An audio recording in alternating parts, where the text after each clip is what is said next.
Hi everyone, my name is Vignesh and today we will here discuss about the transport analogies. These analogies are used to connect heat transfer, mass transfer and momentum transfer in a fantastic way. And I am Shatun Joshi, also a third year chemical engineering student. We have been studying transport phenomena separately, like momentum in fluid mechanics, heat transfer in thermodynamics, and mass transfer in separation processes. Have you ever wondered how these things are connected together? That's actually what I was thinking. We had seen the similar equation in all three subjects, but I never really connected them. Can we really connect them mathematically? Absolutely, that's where transport analogies comes in. They help us draw a parallel between momentum, heat, and mass transfer, making calculation easier by using known properties from one to estimate another. That's interesting, but how do these analogies work? Go. There are two main analogies, Reynolds analogy and Chilton-Coulomb analogy. Let's start with simpler one, the Reynolds analogy. Reynolds analogy establishes a relationship between momentum and heat transfer. It states that the heat transfer coefficient can be estimated from friction factor using F by 2 equals to Stanton number for heat transfer into Prandtl number equals to Standard number for mass transfer into Schmidt number. So if I know the friction factor from fluid flow analysis, can I estimate the heat transfer coefficient? Exactly, but there's a limitation. This analogy assumes that the Prandtl number is close to 1, which is only true for some gases. It doesn't work well for liquids, where Prandtl number can vary significantly. So that means it's not always accurate. Is there any better analogy that can account for this? Yes, the Chilton-Coulomb analogy is an improved version that extends the Reynolds analogy by including mass transfer as well. It introduced the Coulomb J factor, which makes it more flexible for different fluid. The equations are F by 2 equals to Standard number for heat transfer into Prandtl number raised to the power 2 by 3, which equates to JH, and F by 2 equals to Standard number for mass transfer into Schmidt number raised to the power 2 by 3, which equates to Jm, where JH and Jm are Coulomb factors for heat and mass transfer.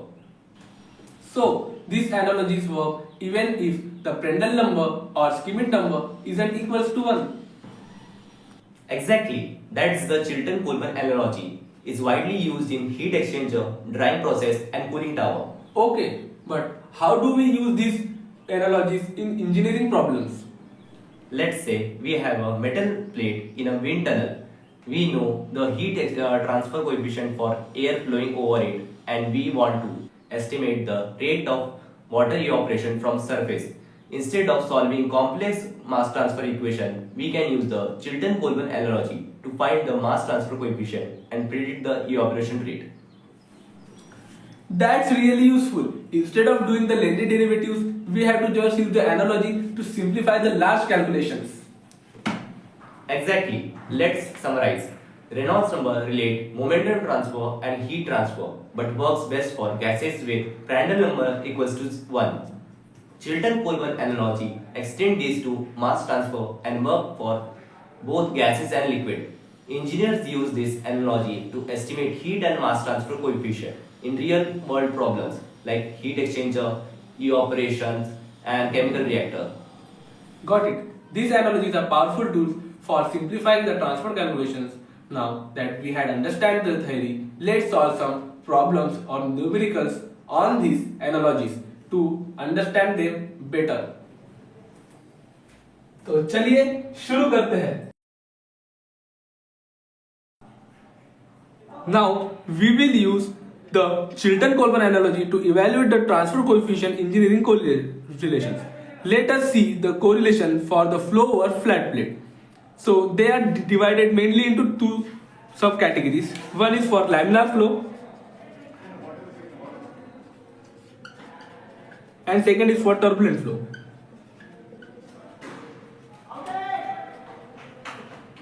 Laminar flow and turbulent flow.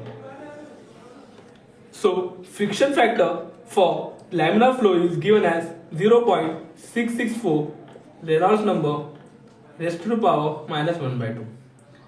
For turbulent flow it is given as 0.0592 Reynolds number raised to the power minus 1 by 5. Nusselt number is given as 0.332, Reynolds number raised to power 1 by 2, Prandtl number raised to power 1 by 3. For turbulent fluid is given as 0.0296, Reynolds number raised to power 4 by 5 and Prandtl number raised to power 1 by 3. Sherwood number is given as 0.332, Reynolds number raised to power 1 by 2, Schmidt number raised to power 1 by 3. Similarly, for turbulent flow, it is given as 0.0296, Reynolds number raised to power 4 by 5 and Schmidt number raised to power 1 by 3. Now, we are seeing here the x comes in the suffix. This x denotes the localized value.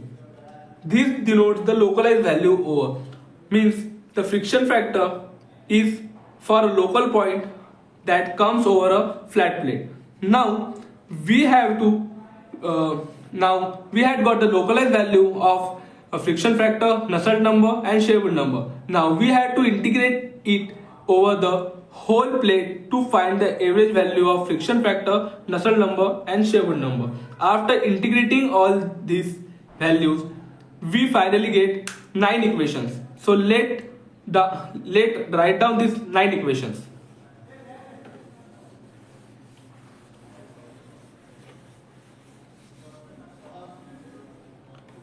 So these equations are means categorized among 3 major categories. One is laminar flow, second is both transition, means laminar plus turbulent flow, we can say transition,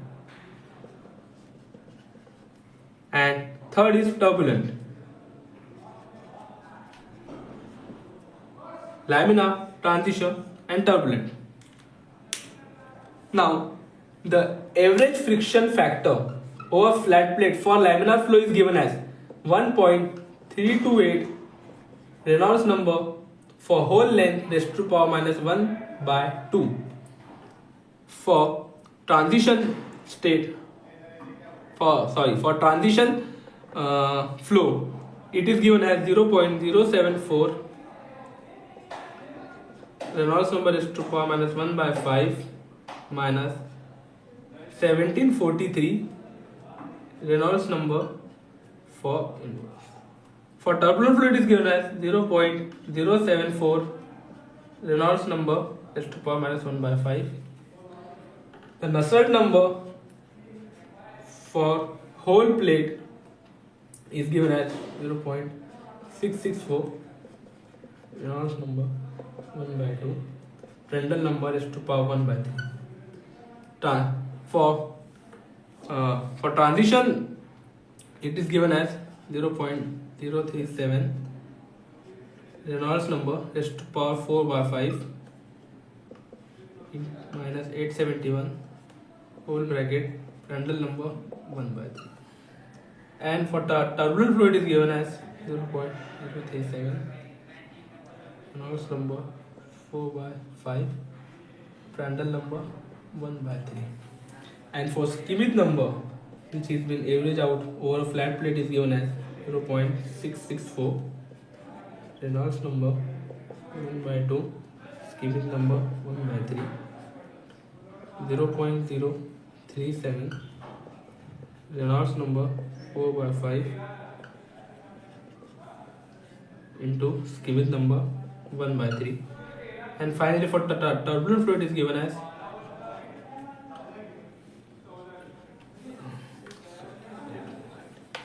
0.037, Reynolds number 4 by 5 and Schmidt number 1 by 3. So these are 9 equations that we got after integrating that 6 equation over a flat plate. This equation. Now we will solve the questions on Chilton-Coleman analogy for flow over flat plate. The first question that today we will solve is, A 1 meter long flat ammonia surface is exposed to an airflow at 20 meter per second at 300 Kelvin and 1 atm. The concentration of ammonia at the surface of the plate is 1.5 to 10 to the power minus 5 kilomole per meter cube. The diffusivity of the ammonia in air is 2.52 into 10 to the power minus 5 meters square per second at 350 Kelvin and 1 atm, and the kinematic viscosity of the air is given as 14 to 10 to the power minus 5 meters square per second. Find the total ammonia loss per unit with per hour in kg. Other information that is given as the weight of the ammonia is given to us, that is 17 gram per mole. Now let note down the given data. There is a flat plate given to us which has the length of 1 meter, and the air is flowing over the flat plate at the velocity of 20 meter per second at 300 Kelvin and 1 atm. So velocity of air is given at 20 meter per second. The concentration of ammonia on the surface is given as 1.5 to 10 to the power minus 5 kilomole per meter cube. The mass diffusivity of ammonia in air is given as 2.52 into 10 to the power minus 5 meter square per second, but this is given at 350 Kelvin and 1 atm, but we want this at 300 Kelvin and 1 atm. So we have to also find DAB at, means the diffusivity of ammonia in air at 300 Kelvin and 1 atm. The kinematic viscosity is given to us as 14 into 10 to the power minus 5 meter square per second.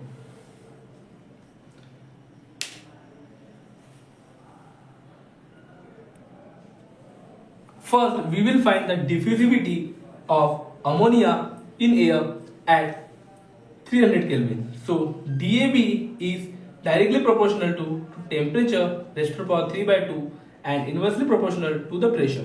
But in this question, the pressure is constant, that is 1 atm. So we will neglect this pressure term here. So the relation is like DAB is directly proportional to temperature 3 by 2. From this relationship, we can write that DAB at 300 Kelvin upon DAB at 350 Kelvin is equals to the ratio of temperature, that is 300 Kelvin raised to power 350 Kelvin raised to power 3 by 2. From here, we will multiply DAB over there, which is we will multiply DAB over here, so it will become DAB 350 Kelvin and 300, will not take this unit here,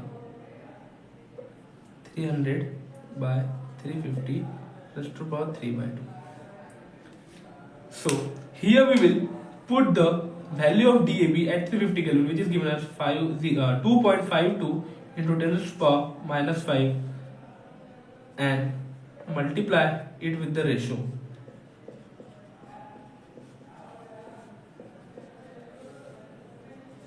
From here, we will get the value of DAB at 300 Kelvin as 2 into 10 to the power minus 5 meter square per second. Now we will find the Reynolds number. The Reynolds number is given as rho L V by nu, where rho is density, L is characteristic length, V is the velocity, and nu is the viscosity, which can be also written as L by V into nu. Nu is the kinematic viscosity that is given in the question. So putting all the values, like characteristic length of the plate is 1 meter, velocity is 20 meter per second, and the kinematic viscosity is 14 into 10 to the power minus 5. After calculating this, we will get RE equals to Reynolds number as 14,285,7.429. This Reynolds number that we obtain here is less than 5 lakh. RE is less than 5 lakh. So this is the laminar flow.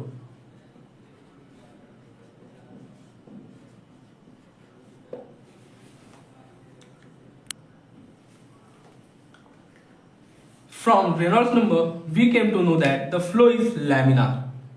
So we will see for laminar flow. As we had to find the mass transfer coefficient, so we will use the average Sherwood number equation for laminar flow, which stands for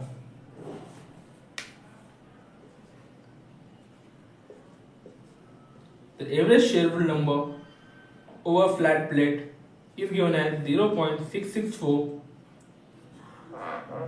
into Reynolds number raised to power 1 by 2 into Schmidt number raised to power 1 by 3.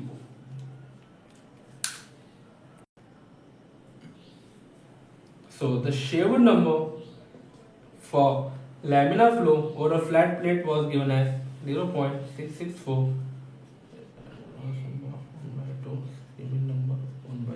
Here we know the Reynolds number. We had obtained the Reynolds number. Now we had to obtain the Schmidt number. To obtain the Schmidt number, we can elaborate this equation further as the Schmidt number is given as nu rho dAB. Here nu is the viscosity, density, means rho is the density and dAB is the diffusivity. So here we can write nu by rho as kinematic viscosity upon dAB. Sorry, raised to the power 1 by 3, raised to the power 1 by 3. After putting each and every value here, let's put values here. We will put a Reynolds number value here is 14,285,7.1 power 1 by 2. So for a case, let's remove this value from here. And the kinematic viscosity is given as 10 to the power minus 5, and the diffusivity is given as 2 into 10 to the power minus 5 raised to the power 1 by 3. After calculating this value, we will obtain a Sherwood number, average Sherwood number over a flat plate,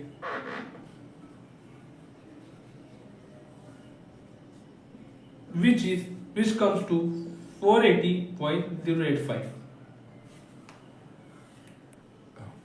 So we got the Sherwood number. This Sherwood number can be further expanded to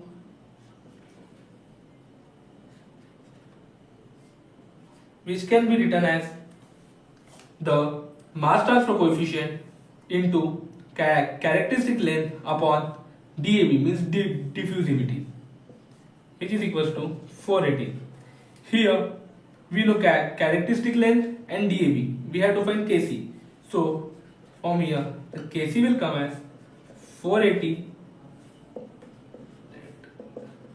into dAB upon characteristic length. Putting all values here, that is 2 into 10 to the power minus 5 upon that is 1. The mass transfer coefficient we will obtain is 9.601 into 10 to the power minus 3 meter per second. We had find the mass transfer coefficient. The mass transfer coefficient had came out 9.601 into 10 to the power minus 3 meter per second. Now we had to find the ammonia loss, the total ammonia loss per unit width per hour in kg. To find that, we had to consider the equation. The equation is Na dot area